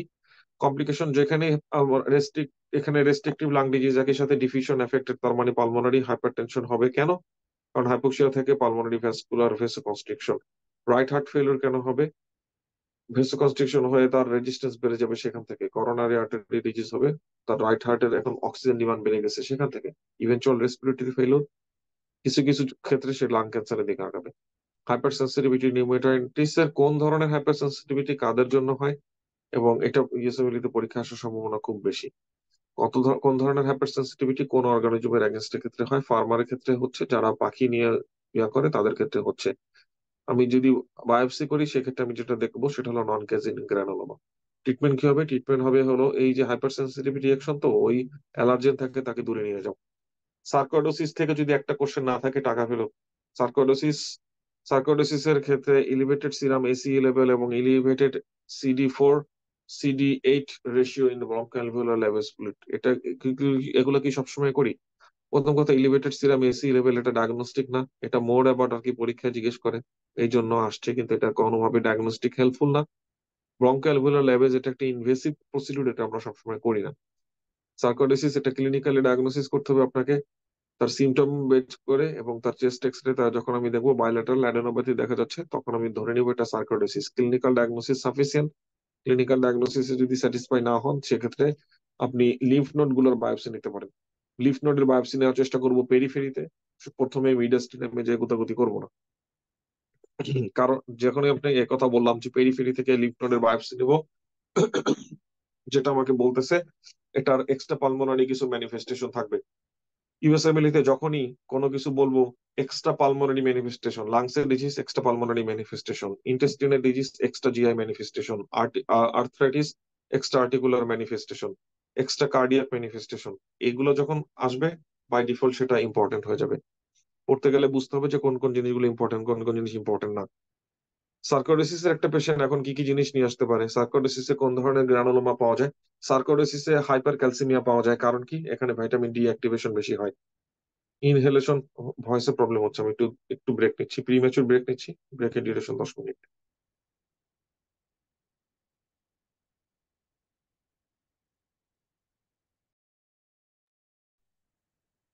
ভয়েস